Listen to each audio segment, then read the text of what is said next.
Elements of social structure. Social structure को हमने देखा, अब हम देखते हैं कि उसके एलिमेंट्स में कौन कौन सी चीज़ें शामिल हैं। Number one, values.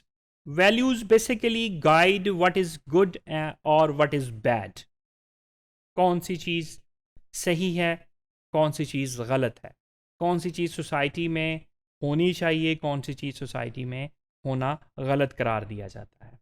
These are the most general और abstract normative conceptions of what the ideal society itself would be like. कौन सी आइडियल सोसाइटी होगी जिस सोसाइटी को इस तरह का रोल परफॉर्म करना चाहिए, सोसाइटी को इस तरह का होना चाहिए, उसके मेंबर्स को इस तरह के नॉर्म्स अडॉप्ट करने चाहिए। तो वैल्यूज इंडिविजुअल और groups are found to be emotionally committed to values.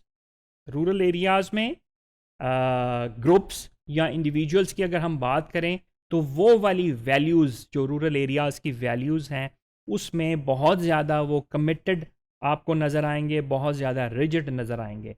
उस रूरल एरियाज़ में अगर कोई उस वैल्यूज़ के ख़िलाफ़ कोई काम कर रहा हो तो आपको नज़र आएगा कि उसको फौरी तौर पे बुरी नज़र से देखा जाता है कि ये हमारी वैल्यूज़ नहीं हैं, ये हमारे उस पर्टिकुलर विलेज की या हमारी उस रूरल वैल्यूज़ के अगेंस्ट ये इंडिविजुअल जो है या ये ग्रुप्स जो है वर्क कर रहे हैं। तो फिर उसको रोकने के लिए बहुत सारे जो है सिस्टम, बहुत सारे ऑर्डर्स मौजूद होते हैं रूरल सोसाइटी में।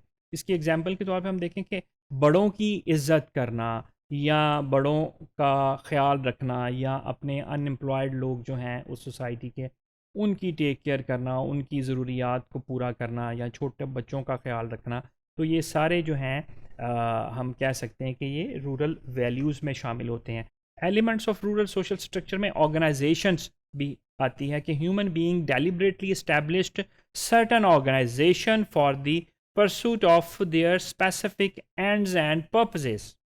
तो वो कुछ डेलिबरेटली जो ऑर्गेनाइजेशंस को डेवलप किया जाता है उसमें रूरल एरियाज़ में मेजर एग्जांपल हम रिलीजियस मदरसास की बात करते हैं। तो वो जो हमारे जो रूरल एरियाज़ की वैल्यूज़ हैं और रिलीजियस वैल्यूज़ हैं उनकी अटेनमेंट के लिए, उन गोल्स की अटेनमेंट्स के लिए, उन पर्पसेस के लिए रूरल एरियाज़ में अगर हम कोई रिलीजियस मदरसास डेवलप किए होते हैं और इस तरह के या अदर हम कोई और ऑर्गेनाइजेशंस की हम बात करें तो उसको हम वो भी एक मेजर रूरल सोशल स्ट्रक्चर का element. Collectiveness such as families, firm, schools, political parties etcetera. तो ये सारी कलेक्टिवनेस है, सारा जो इनका काम हो रहा होता है for the welfare of the human being, ये कलेक्टिव वर्क इनका होता है सोशल स्ट्रक्चर में। तो roles, these are the relevant performance of their individual occupants. कि रोल जो है वो किस इंडिविजुअल ने, किस ग्रुप का क्या रोल है उस पर्टिकुलर सोसाइटी में परफॉर्म करना, उसने क्या फंक्शन परफॉर्म करना है, उसने क्या रोल परफॉर्म करना है, तो ये भी उस सोसाइटी में डेवलप किया होता है और उसने उस इंडिविजुअल, उस ग्रुप ने उस तरह अपना रोल परफॉर्म करना होता है। जैसे इसकी हम एग्जांपल यहाँ पे देखें कि फैमिली में जो माँ का रोल है, माँ की रिस्पॉन्सिबिलिटी है, वो बड़ी प्राइम रिस्पॉन्सिबिलिटी है। तो बच्चों की देखभाल, उनकी तरबियत, घर का संभालना, तो अल्लाह पाक ने तो कहा है कि माँ के पाँव के नीचे जन्नत है। और ये जो माँ को देख लेना ही खुदा को देख लेना है। तो ये माँ का रोल फैमिली में, ये सिर्फ रूरल सोसाइटी की बात नहीं है, ये अर्बन सोसाइटी में भी और ये हमारे जो मुस्लिम सोसाइटी है उसमें भी माँ का बड़ा एक प्राइम रोल है। इसलिए हम यहाँ पे रोल्स की बात में एग्जांपल हमने एक माँ के रोल की फैमिली में हमने बात की। तो नॉर्म्स जो हैं, norms refer to the group shared expectations. कि नॉर्म्स क्या होती हैं, वो जो नॉर्म्स रूरल एरियाज़ में डेवलप की हुई हैं उस सोशल स्ट्रक्चर के एलिमेंट के तौर पे, कि ये भी एक सोशल स्ट्रक्चर का एलिमेंट है।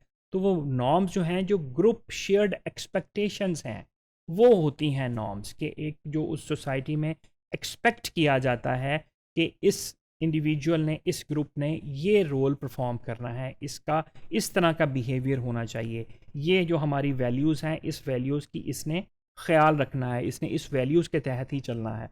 तो वो ग्रुप शेयर्ड एक्सपेक्टेशंस को हम नॉर्म कहते हैं। Social norms are rules developed by a group of people that specify how people must, should, may, should not and must not behave in various situation.